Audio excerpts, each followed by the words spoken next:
All right, what's happening YouTube? What is happening Twitch? Going over some balance change previews part 1.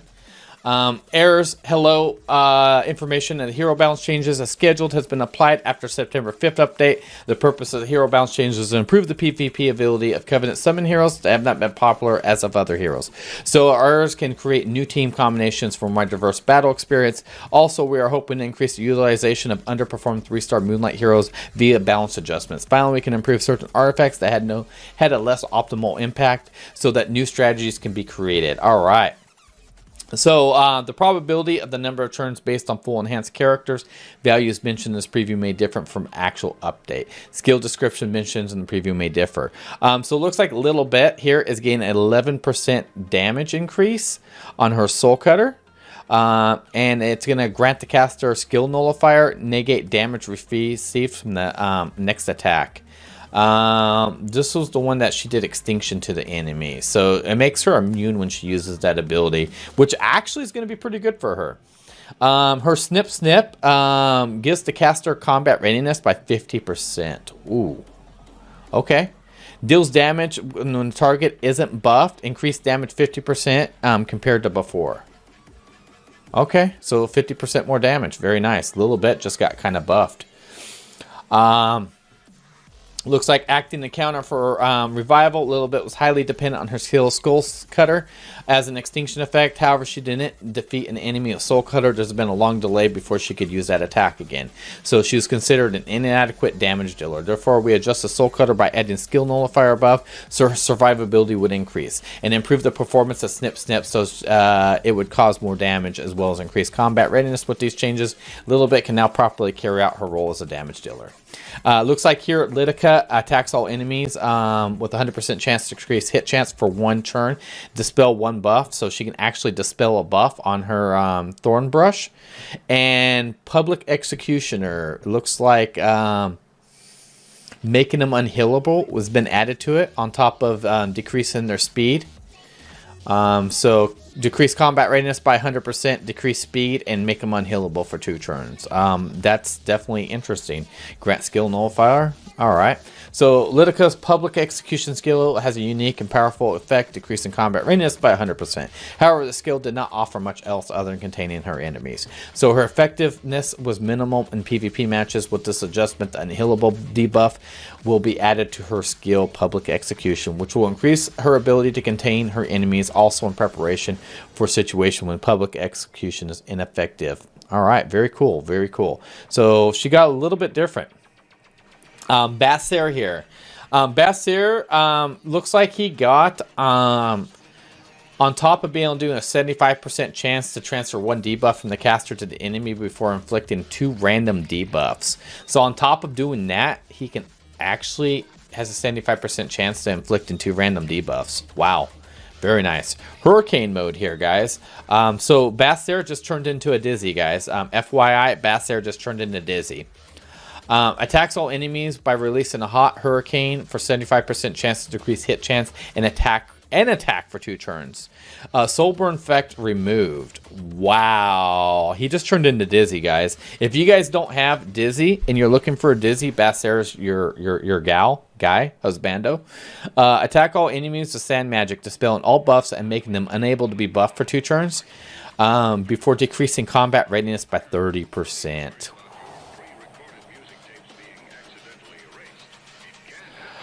Yeah, Basir just got nasty. Were you guys sick of the Dizzy meta? Welcome to Dizzy Meta 2.0. Basir is back with a brand new invention. Wow. Ignore effective resistance with 20 souls too. I mean, yeah, this is good. Dispel all buffs, making them unable to be buffed for 2 turns, and decreasing combat readiness by 30%. Ignore effective resistance. On top of that, you could throw Abyssal Crown on him. Yeah. Basser was designed with the skill set to contain enemy buffs, but it was useful for teams with heavily relied on buffs. Addition to his first skill, Sandwind was difficult to utilize.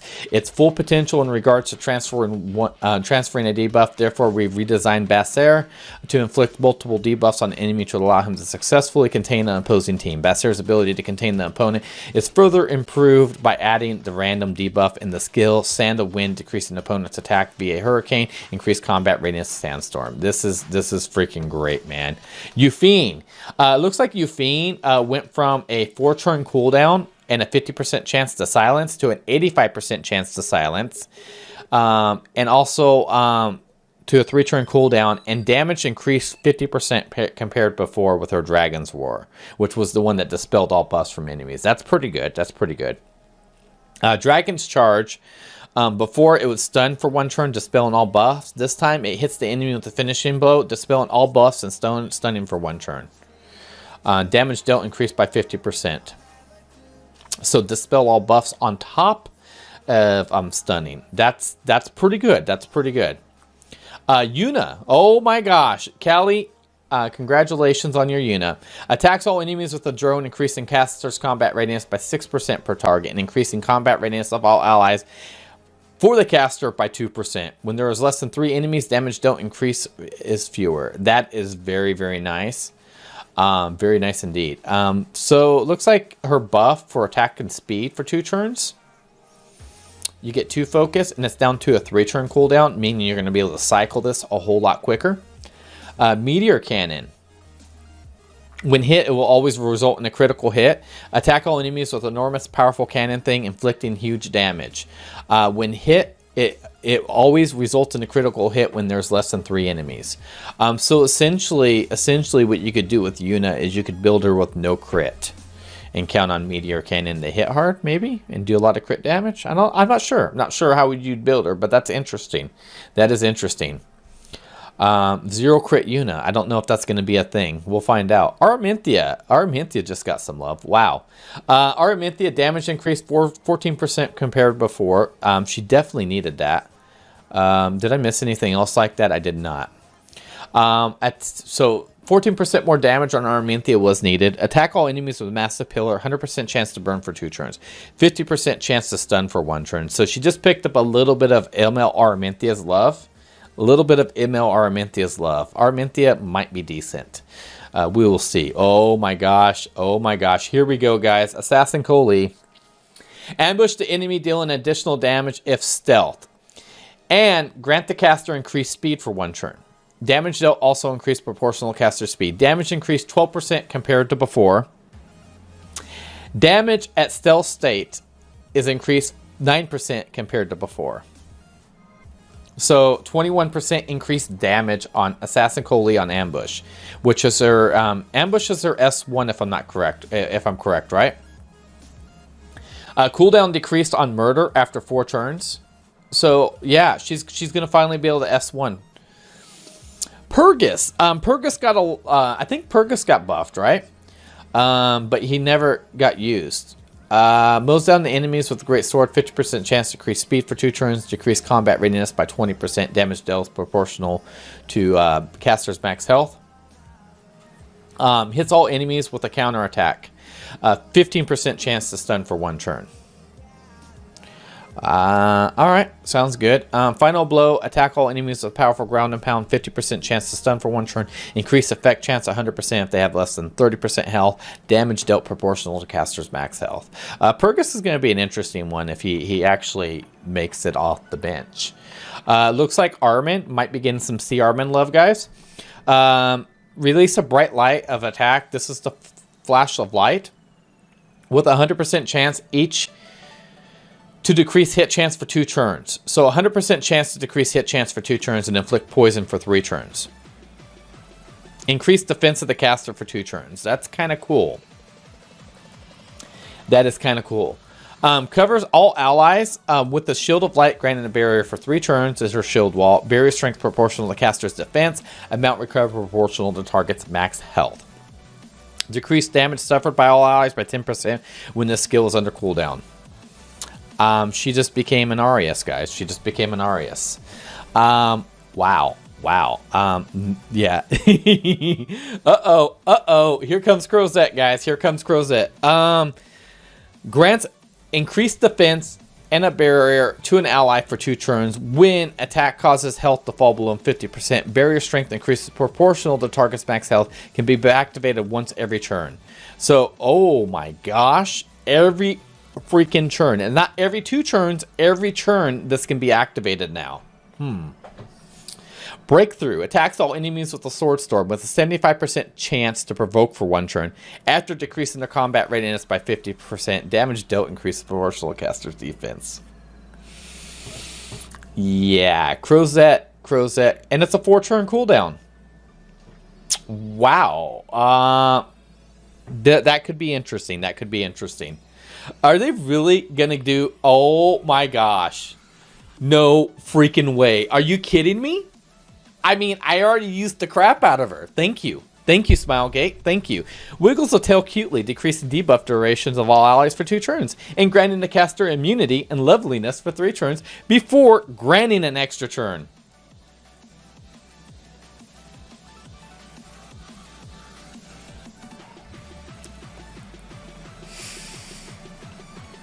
I don't know what to say about that, guys. I don't know what to say about that. I already destroy with her in Guild Wars.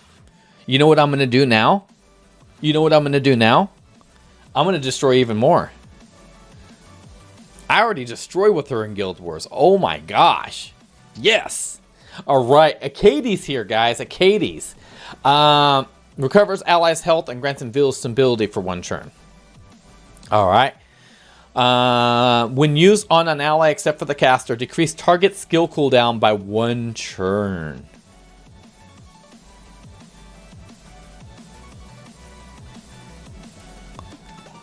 That's not bad. That's not bad. There's many situations that could be really, really good in. Okay. I'm buying that. Oh my gosh, Atali, guys. All allies receive 30% less damage. Before it was 20% less damage from attacks that target all allies. When this effect is granted more than once, only the strongest effect is applied. So 30% less damage from Atali. With her area defense, and it was 20%. So mana release exhales a powerful darkness, decreasing combat readiness by 40%, and making the enemy unable to be buffed and inflict silence for 2 turns.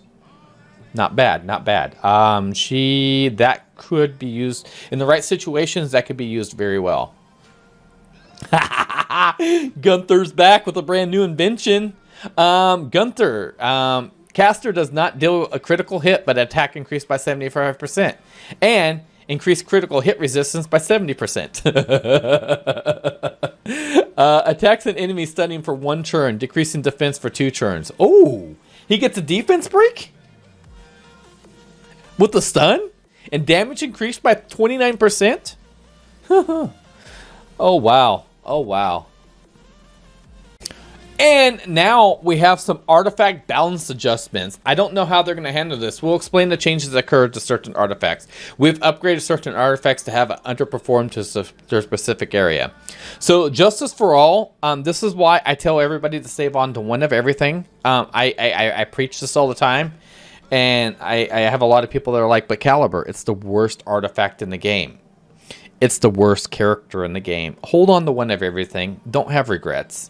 Just keep 1. Just 1 of everything, okay?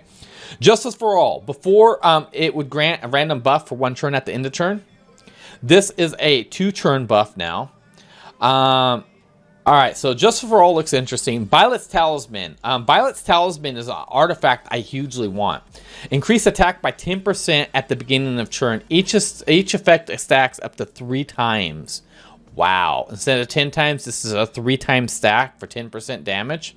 Violet's Talisman might be pretty freaking good now. I'm actually digging that. That is definitely a very interesting buff to that.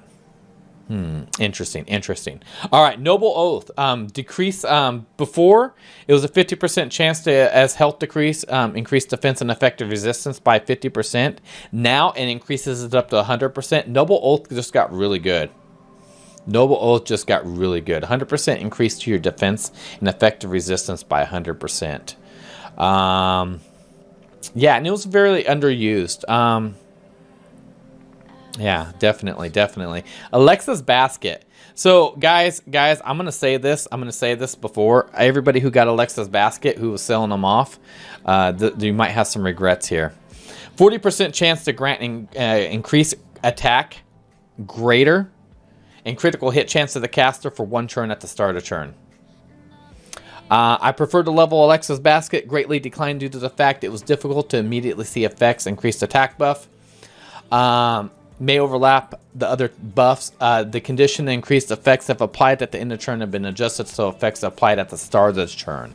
So now at the start of the turn. This adjustment was made from the former condition did not suit the thieves whose turn was important. Also made adjustments so the large effects of seeing an attack increase a greater attack compensation for the risk skill that may not be in probability. Yeah, greater increase, man. Speed increase for certain mage constellations. So it looks like a lot of mages are getting sped up by a little bit. Majority of the mage skill attacks all enemies to nullify them. However, certain constellations have basic speed, which is too slow when compared to other classes, causing them to be a disadvantage during battle. Therefore, with this increase, we'll close the speed gap between different constellations to some extent. The following constellations and heroes that will be affected: 3-star and higher mages who star sign Aries, Cancer, Leo, and Scorpion, and Aquarius are getting buffed. So it looks like Tenebrius 110 speed, Basser 108, Ludwig 112, Luluka 108, Mercedes 101, Zerato, Champion Zerato 104, Cerelia 106. As you can see here, it goes on. Celestial Mercedes 101. Guider Aether 107, Challenger Dom 101, Gina 101, Cameron Rose 101, Misty 109, 107. Moonlight Hero bounce adjustments. So Silverblade Araminthia, as mentioned, the Hero Bounce and Future System Improvement Notice was released on the 31st of July. We'd like to once again give you details regarding the bounce adjustments that will be made to 5-star Moonlight Heroes. Silverblade Araminthia, Sage Ball and Sezin, Arbiter Vildred, and 4-star Moonlight Heroes Crimson Armin. Please note no change has been made to the previous notice, so we're not going to go over this. These are the same nerfs that are previously were going on. They just reposted them for we can see them. I got another video posted on that if you guys are interested about that, but I'm just going to go ahead and skip over that. Not only could Crimson Armin... a new Moonlight Hero recall policy has been applied according to the Moonlight Hero bounce adjustments that we made. When a Moonlight Hero whose performance has been reduced to the bounce adjustments are recalled, it is possible to exchange the adjusted Moonlight Hero with the new Moonlight Hero of the same level that was available on the start date of the recall period. If the Moonlight Hero to be recalled has been memory imprinted, they will receive unknown slates equal to the number of memory imprints that adjusted hero had. All right. Recall 5-star Moonlight Heroes has been memory imprinted. If a player received a 5-star Moonlight Hero, they receive an unknown slate equal to the number of memory imprints that the adjusted hero had. Recalling a 4-star, if the player is recalling a 4-star Moonlight Hero, they begin a Meteor Shard, tentative name of unknown slate, equal to the memory print adjusted that. Moonlight Hero recall period is scheduled to last 2 weeks, starting at maintenance September 5th, including September 18th. Only heroes that have been acquired prior to the maintenance of September 5th are eligible to be recalled. Players may only recall one of each hero during the recall period. One of each hero. Okay, so if you have multiple Sage Balls that you've leveled up, you can only recall one. Additionally, when recalling Moonlight Heroes, if you receive a hero you spent for a memory imprint, instead of an unknown slate, please send a request customer service without using an unknown slate required from the recall. So if you have an unknown slate, you use another Sage Ball to upgrade that one. You want to exchange your Sage Ball in for an Arbiter Vildred, let's say, and you want your memory imprint Sage Ball back, you're gonna have to contact customer support. That imprinted the imprint you use for Sage Ball. Let's say you had 2 Sage Balls, you put them together. you can get an Arbiter Villager and then contact customer support for that imprint. Just don't use up your unknown slate. Please send us a customer service with a use an unknown slate required recall. Players can send these requests until the end of September. Upon submitting the application, we will review the player logs and send a hero instead of the unknown slate. Please note that heroes acquired this way can't be recalled in the recall period. Very, very nice. So these are some interesting updates, guys. I preached it before. I'm going to preach it again. Always keep one of every artifact. Always keep one of every character. I know it's tempting when you're looking at it, when you're looking at a character that's garbage or an artifact that's garbage, but balance changes like this change everything. Change everything. They can take the worst artifact into the game and make it the best artifact in the game. So you just don't know. You just don't know. So with that being said, we're going to be sticking around Twitch, but YouTube. Don't forget to follow me on Twitch, my Twitter, my Discord. Don't forget to hit that like, subscribe, and yeah, there's a bell notification thing. Yeah, turn that thing on. Hey, I'll catch you guys later. Twitch, stick around.